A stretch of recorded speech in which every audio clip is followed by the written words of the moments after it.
We have a plan. 2004 সালে যে র্যাবের নাম শুনলে অপরাধীদের মাথা হ্যাং হয়ে যেত, সেই র্যাব এবার চিরতরে বিলুপ্ত হয়ে গেছে। লুৎফুজ্জামান বাবরের হাতে গড়া সেই দাপুটে বাহিনীর দিন তো এবার শেষ। কিন্তু প্রশ্ন হলো, র্যাবকে হটিয়ে দেশের নিরাপত্তাকে দুর্বল করা হচ্ছে কেন? যারা রাজনীতির মাঠ নিয়ে ঘাটাঘাটি করেন তারা বলেন একেবারেই না, বরং প্রধানমন্ত্রী তারেক রহমানের এই বিশাল মাস্টার প্ল্যানে মাঠে নেমেছে র্যাবের চাইতেও 10 গুণ বেশি শক্তিশালী এক নতুন এলিট ফোর্স এসআরবি। আর এই খবর প্রকাশ্যে আসতেই নাকি দিল্লির ঘুম হারাম হয়ে গেছে। গুঞ্জন উঠেছে নতুন সরকারের বিরুদ্ধে সাউথ ব্লকের সমস্ত গোপন ছক আর মাস্তানি চিরতরে খতম করতে এই স্পেশাল রেসপন্স ব্যাটালিয়ন নামানোর উদ্যোগ নেওয়া হয়েছে। কিন্তু এই এসআরবি আসলে কতটা ভয়ঙ্কর? তাদের হাতে ঠিক কি কি রয়েছে যা ভারতের টেনশন এতটাই বাড়িয়ে দিয়েছে? আর হঠাৎ করে র্যাবকে সরিয়ে এই নতুন ফোর্সের আসল উদ্দেশ্যই বাকি? এর পেছনের আসল কারণ জানলে যে কেউ রীতিমতো চমকে যেতে বাধ্য হয়। এই চমকে যাওয়ার মতো খবরের শুরুটা হয়েছে স্বরাষ্ট্র মন্ত্রণালয়ের হাত ধরে। স্বরাষ্ট্র মন্ত্রণালয় ইতোমধ্যে স্পেশাল রেসপন্স ব্যাটালিয়ন আইন 2026 নামের একটি খসড়া সাধারণ মানুষের মতামতের জন্য প্রকাশ করেছে। তারেক সরকার এখানে কোনো লুকোচুরি খেলেনি, ধাপে ধাপে কাজে এগিয়েছেন। প্রথমে সাধারণ মানুষের মতামত নেওয়া হবে, এরপর বিভিন্ন মন্ত্রণালয় সেটা খুঁটিয়ে দেখবে। সব ঠিক থাকলে পরবর্তীতে সেটা হবে মন্ত্রিসভায়। এরপর সেখান থেকে সবুজ সংকেত পেলেই সোজা জাতীয় সংসদে উঠবে। সেখানে পাশ হলে এটি পাকাপোক্ত আইনে পরিণত হবে। মোদী সরকার যখন ভাবছিল নতুন সরকার বুঝি কোনো ভুল চালে পা দেবে, ঠিক তখনই তারেক রহমানের এমন আইনি পথে হাঁটার সিদ্ধান্ত তাকে রীতিমতো ভিমরি খাইয়েছে। কারণ আইন মেনে একটা ফোর্স তৈরি হলে বাহিরের কোনো দেশ সেটা নিয়ে গলাবাজি করার সুযোগই পাবে না। দিল্লির কর্তারা ভেবেছিল নতুন সরকার হয়তো তড়ি ঘড়ি করে একটা কিছু বানিয়ে ফেলবে আর তারা সেটা নিয়ে কানাঘুষা করবে। কিন্তু তারেক সাহেব তাদের সে আশায় একেবারে জল ঢেলে দিয়েছেন। সব নিয়ম মেনে যখনই বাহিনী মাঠে নামবে, তখন মোদী প্রশাসনের আর কিছুই করার থাকবে না। তারা শুধু চেয়ে চেয়ে দেখবে আর আফসোস করবে, কারণ তাদের এই আফসোস ছাড়া আর কিছুই করার নেই। আইনি প্রক্রিয়ার এই ঝকঝকে প্ল্যানের সব খবর এক নজরে দেখতে এই ফোর্সের গঠনের দিকে আপনাকে তাকাতে হবে। এই নতুন বাহিনীর কাঠামো দেখলে যে কারো চোখ কপালে উঠতে বাধ্য। এসআরবি নামের এই বাহিনী কাজ করবে সরাসরি বাংলাদেশ পুলিশের অধীনে। এর সবচেয়ে বড় চেয়ারে বসবেন অতিরিক্ত আইজিপি পদের একজন বড় কর্মকর্তা, যাকে মহাপরিচালক বলা হয়। এদের প্রধান অফিস হবে ঢাকায়। তবে শুধু ঢাকায় বসে থাকার পাত্র এরা নন। দরকার হলেই দেশের আনাচে কানাচে ব্যাটালিয়ন, কোম্পানি, প্লাটুন এবং সেকশন খুলে বসে যাবে এরা। সবচেয়ে বড় কথা হলো, এখানে শুধু পুলিশ থাকবে না, অন্যান্য বাহিনী থেকেও বাঘা বাঘা সদস্যদের আনা হবে। অন্য বাহিনী থেকে পেছনে আসা এই সদস্যদের অন্তত 2 বছর এই স্পেশাল ফোর্সে কাজ করতে হবে। সব বাহিনীর সেরা লোকগুলোকে এক ছাদের নিচে এনে এমন এক সুপার ফোর্স বানানোর প্ল্যান দেখে মোদী সরকার রীতিমতো টাসকি খেয়েছে। ভারতের কর্তারা ভালো করেই জানে, এমন সব চৌকস লোক যদি একসাথে হয় তাহলে পাঠানো কোনো দালাল আর টিকতে পারবে না। মোট কথায় তারা লেজ গুটিয়ে পালাতে বাধ্য হবে। এইসব সেরা খেলোয়াড়দের দিয়ে তো আর ফোর্স বানানো সম্ভব নয়, বা ফোর্স বানানো হলো, কিন্তু তাদের হাতে ক্ষমতা কতটুকু থাকবে সেটা জানলে কিন্তু গা শিউরে উঠবে।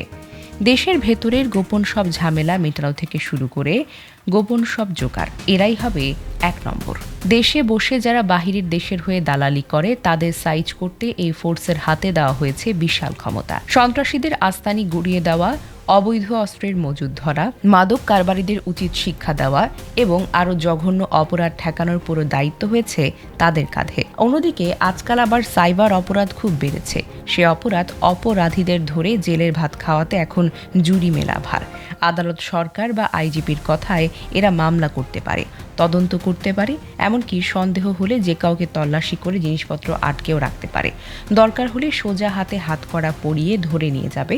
মানে র্যাবের হাতে যা যা ক্ষমতা ছিল তার সবই এরা পাচ্ছে নতুন মোড়কে। এখন বিশাল ক্ষমতা দেখে দেশ বিরোধী চক্রান্তগুলো পালাবার পথ খুঁজছে। তবে পালানোর পথ না পেয়ে তারা এখন রীতিমতো খাবি খায়, কারণ তাদের বাঁচার আর কোনো রাস্তা খোলা নেই। এত বিশাল ক্ষমতার কথা শুনে অনেকেই ভাবতে পারেন এরা তো তাহলে ধরাকে সরা জ্ঞান করবে। কিন্তু তারেক সাহেব এভাবেই সবচেয়ে বড় চমকটা দেখিয়েছেন।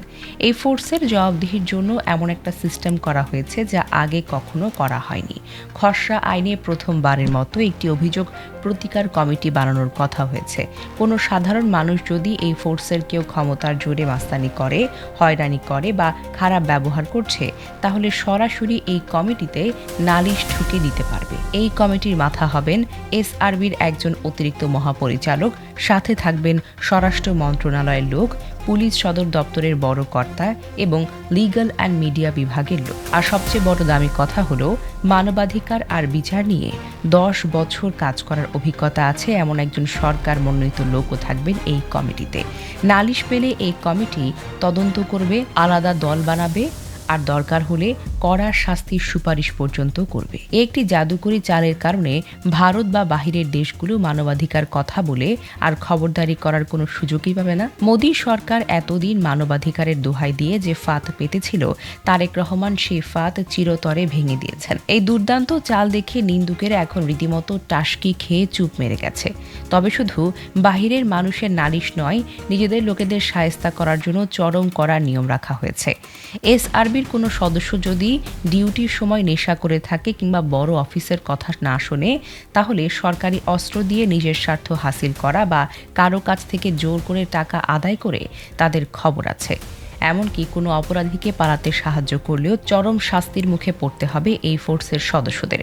এমনকি কোনো সদস্য যদি বড় কোনো অপরাধ করে পালিয়ে যাওয়ার চেষ্টা করে, তবে তাকে ধরে আনার জন্য কড়া নিয়ম দেওয়া হয়েছে এই আইনে। মানে কেউ ইউনিফর্মের জোরও পাবে না, এমন কঠিন নিয়মের জালে বাঁধা এই বাহিনী কতটা নিখুঁতভাবে কাজ করবে সেটা ভেবেই যেন দিল্লির কর্তারা হাঁসফাঁস করছে। তারা বুঝতে পারছে এবার আর লোক দেখানো কাজ হবে না। এবার যারাই বাংলাদেশের ক্ষতি করতে চাইবে তাদের কড়া ডোজ দিয়ে সোজা করে দেওয়া হবে। কেউ বিন্দুমাত্র ছাড় পাবেন না, সবাই সোজা হয়ে যাবেন। তবে এত সব নিয়মের মাঝে একটা প্রশ্ন থেকেই যায়, র্যাব তো বাতিল হচ্ছে, তাহলে তাদের এত জিনিসপত্র নিয়ে আর কার মামলা হবে?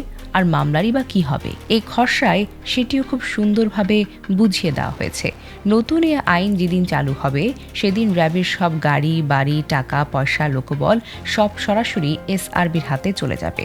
র্যাবের হাতে থাকা চলমান মামলা বা অফিসের কাজগুলো 1 সেকেন্ডের জন্য আর বন্ধ হবে না, দায়িত্ব নিবে এসআরবি। এর মানে হলো, নাম পাল্টানোর এর সময় অপরাধীরা যে একটু স্বস্তি নিঃশ্বাস ফেলবে তার কোনো উপায় সরকার রাখেনি। কাজ চলবে আগের চাইতেও কড়া গতিতে। যারা ভেবেছিল এই পরিবর্তনের ফাঁকে তারা একটু লুকিয়ে থাকবে, তাদের আশা গুড়ে বালি। কারণ এসআরবি মাঠে নামার আগে সব হিসেব নিকেশ কষে নিয়েছে। চোর বাটপারদের এখন মাথায় হাত পড়ার জোগাড় হয়েছে। তারা এখন রীতিমতো নিজের ছায়াকেও ভয় পায়। শেষ একটা কথা কিন্তু না বললেই না, শুধু কাগজে কলমে আইন করলেই তো সব পাল্টে যায় না। মাঠে নেমে এরা কেমন খেলা দেখায় সেটা এখন আসল দেখার পালা। তবে একটা বিষয় কিন্তু পরিষ্কার, র্যাব বাতিল করে এসআরবি আনার এই প্ল্যান শুধু একটি নাম বদল নয়, এটা হলো বিশাল মাস্টার প্ল্যান। মোদী সরকার এতদিন যেভাবে নানা ফাঁদ পেতে রেখেছিল এসআরবির মতো কড়া ফোর্স, সেই সব ফাঁদ ভেঙে চুরমার করে দেবে।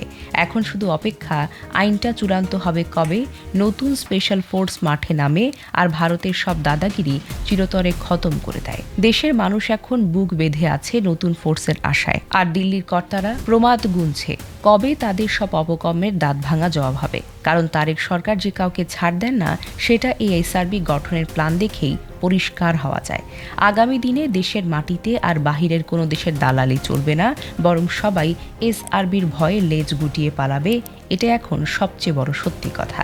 আর এই বড় সত্যিটা এখন সবাই মন থেকে মানতে শুরু করেছে। তাই তারা দেশ থেকে একটাই আলোচনা হবে, কবে আসবে এই এসআরবি।